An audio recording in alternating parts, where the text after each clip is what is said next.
आज आप सब लोग ऐसे इकट्ठा हो किसी एक घर में, जब सुनने के लिए किसी पॉलिटिकल पार्टी को आसपास के परिवार के इतने लोग इकट्ठे हो जाएं, तो इसका मतलब आप लोगों का भी मन तो है, दिलचस्पी तो है इस चीज में कि आम आदमी पार्टी को अगर ये सीट मिली है तो एक नई शुरुआत कुरुक्षेत्र के लिए होने जा रही है। और हमें भी चाहिए, क्योंकि पुरानी राजनीति से आप सारे त्रस्त तो परेशान हो। ये एक नया आपके पास मौका कुरुक्षेत्र के पास आया है, जिसमें आप झाड़ू हाथ में पकड़ के ये जो कमल जिस कीचड़ में उगता है ना, उस कीचड़ को साफ कर सकते हो, तो ये कमल हमेशा हमेशा के लिए खत्म हो जाएगा। ये आपको साफ करना है। और मैं तो इस पूरे इलाके में घूम रहा हूं, तो मैंने एक चीज तो देखी है, लोगों के दिमाग में, लोगों के मन में एक चीज है कि भाई बीजेपी की मरोड़ काट रही है।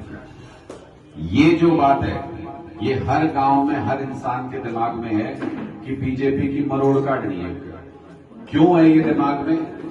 क्योंकि किसान हमारा अन्नदाता, अगर वो दिल्ली जाना चाहे, हम तो कभी से जाते आए दिल्ली, आजादी के बाद से पता नहीं कितने किसान आंदोलन हुए।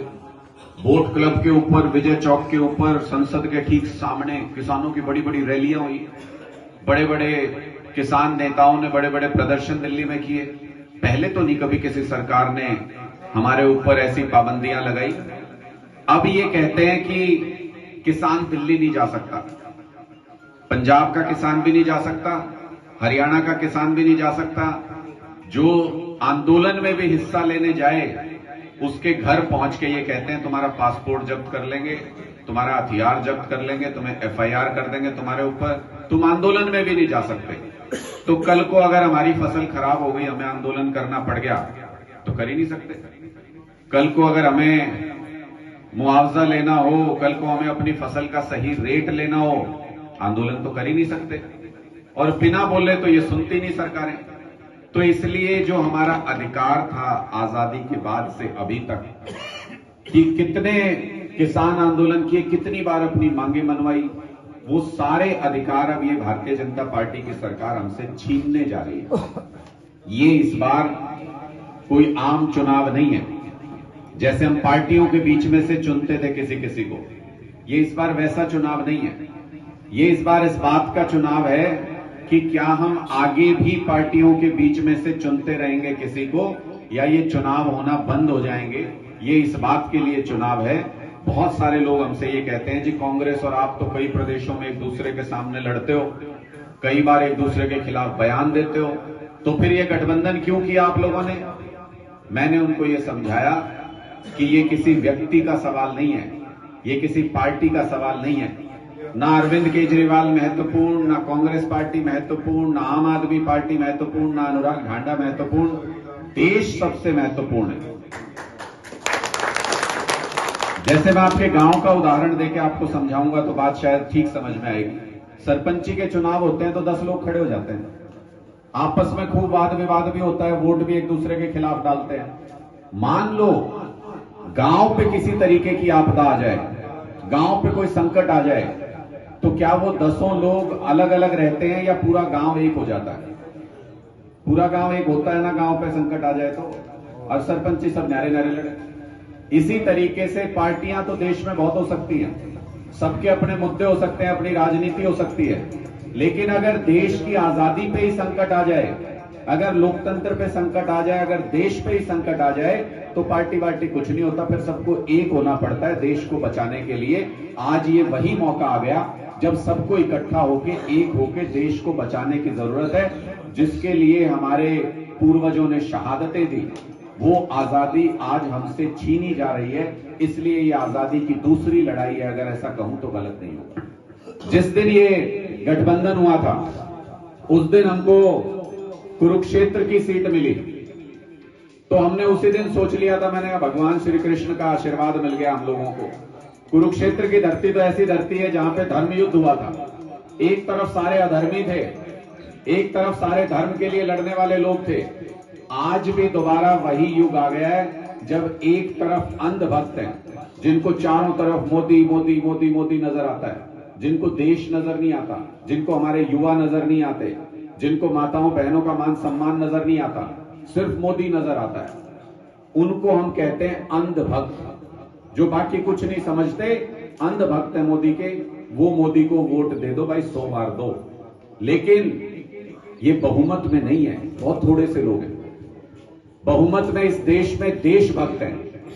तो एक तरफ अंधभक्तों का वोट पड़ेगा और इंडिया गठबंधन बनने की वजह से एक तरफ इस बार देशभक्तों का वोट पड़ेगा।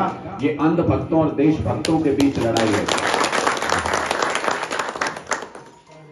जीतना बहुत आसान है क्योंकि अंधभक्त थोड़े हैं और देशभक्त ज्यादा हैं।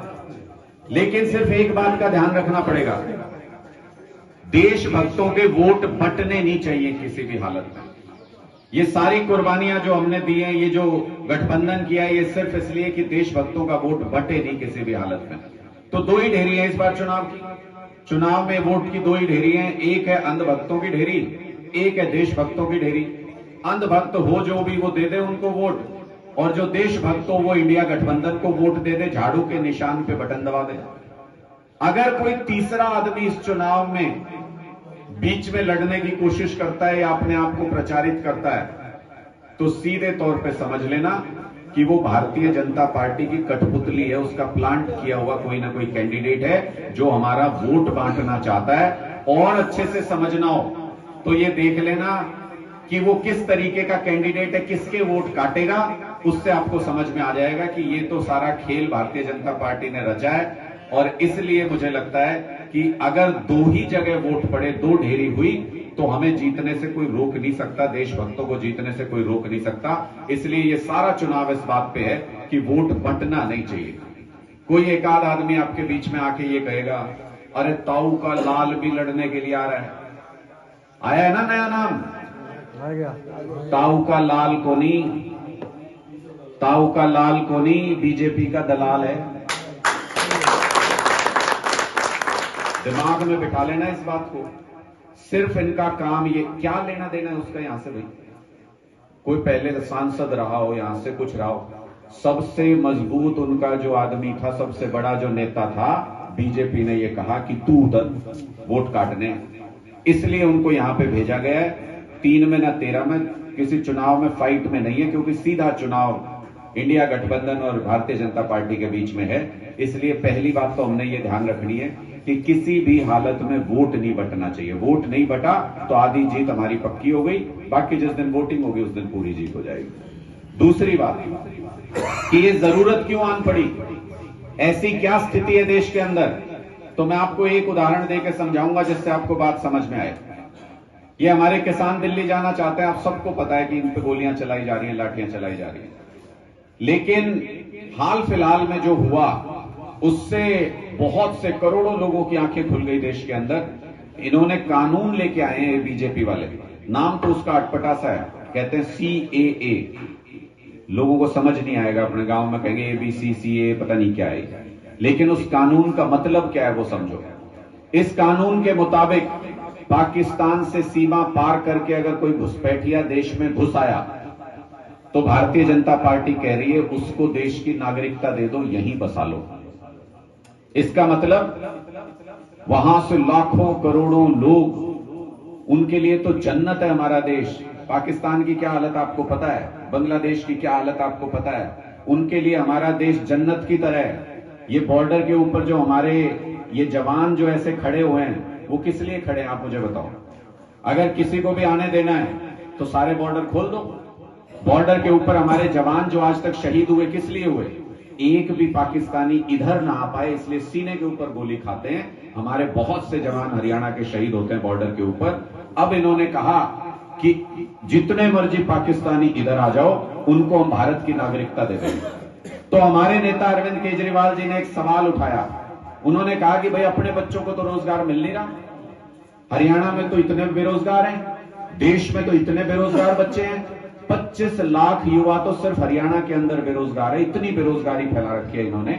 उन्होंने कहा भाई इनको तो रोजगार मिल नहीं रहा, ये करोड़ों पाकिस्तानी आ जाएंगे, इनको नौकरी, घर, खाना पीना इनको कहां से दोगे तुम? इसका मतलब हमारे बच्चों के हक का कोई हिस्सा उनके पास जाएगा अगर वो यहां पे बसेंगे।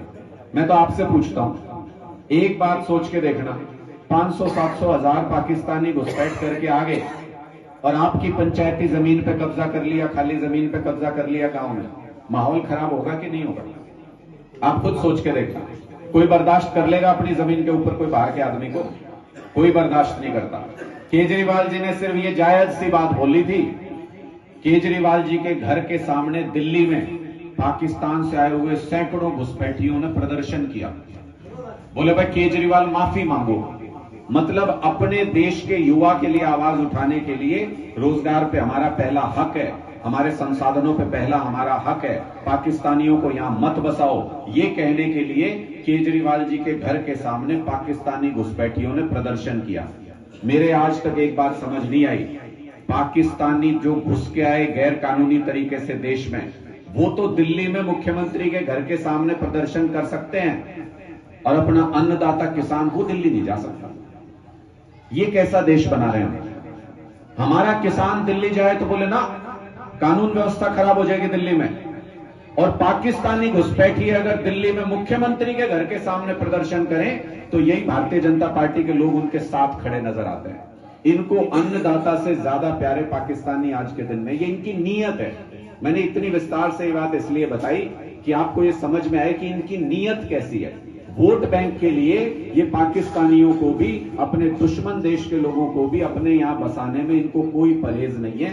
ये चाहते हैं उन पाकिस्तानियों को अब वो तो एहसान मानेंगे इनका, जो सवाल उठाएगा वो उनको दुश्मन लगेगा, तो उनका एहसान मानेंगे, ये जगह जगह लाकर उनको बसा देंगे, इनका वोट बैंक बनेगा और आगे उनको क्या करेंगे, भाई हमें वोट देते रहो, हम तुम्हें हिंदुस्तान में रहने देंगे। तो ऐसी इनकी सेटिंग, इनको देश से कोई मतलब नहीं, इनको देश से, इनको हमारे शहीदों से कोई मतलब नहीं, इनको हमारे युवाओं के रोजगार से कोई मतलब नहीं। ये पाकिस्तानियों को लाके बसाना चाहते हैं, और पाकिस्तानी दिल्ली अगर जा सकता है और किसान अगर दिल्ली नहीं जा सकता है तो इसका मतलब देश की आजादी खतरे में है। इसका मतलब आने वाले समय में पाबंदियां और बढ़ने वाली हैं। इसका मतलब अगर ये चुनाव भारतीय जनता पार्टी जीत गई तो शायद देश में इसके बाद अगला चुनाव नहीं होगा। इस बात को भी सावधानी से हमको समझना है।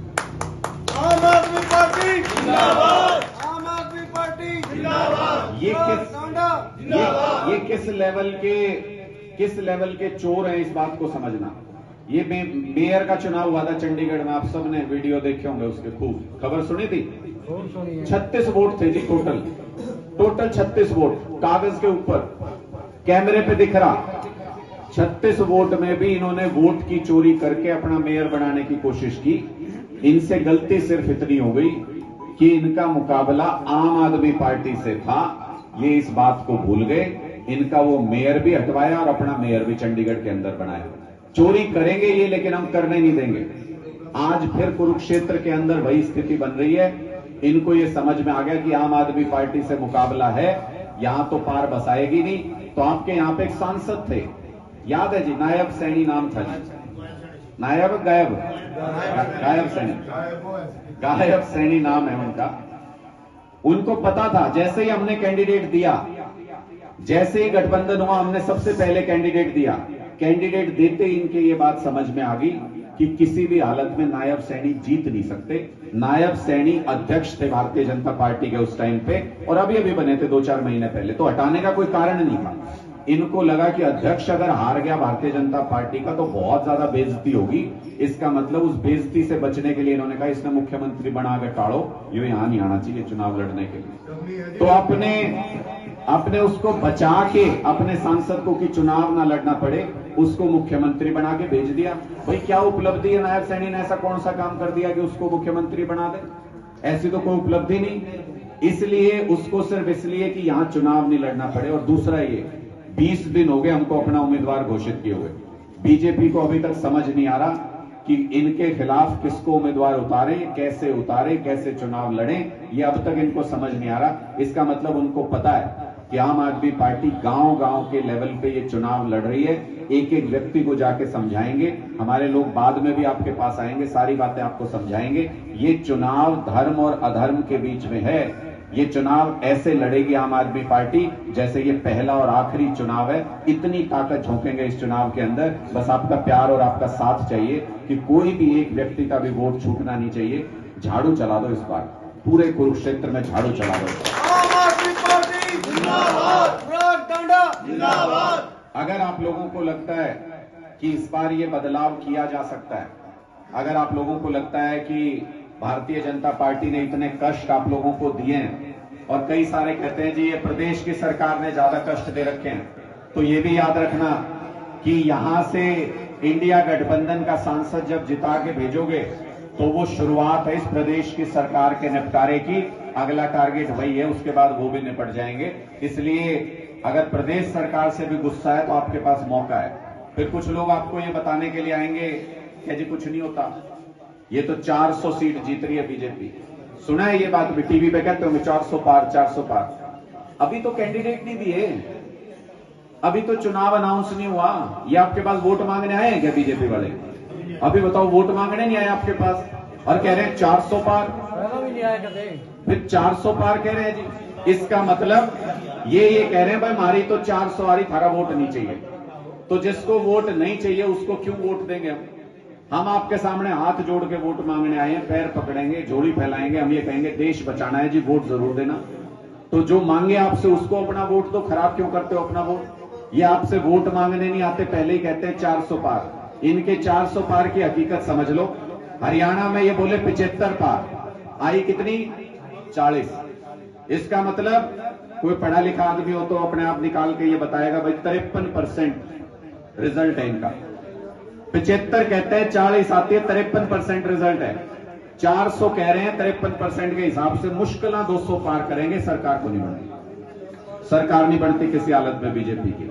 इसलिए इन सारी बातों को समझते हुए गंभीरता के साथ अपना वोट बंटने नहीं देना, बाकी लोगों को भी जागरूक करना है। अपने परिवार में, रिश्तेदारियों में, सबके साथ चर्चा करो कि भाई इस बार एक बार बदलाव की बहुत जरूरत है, वरना ये लोकतंत्र खत्म कर देगी भारतीय जनता पार्टी। चुनाव ही होने बंद हो जाएंगे अगर इस बार इनको मौका दे दिया।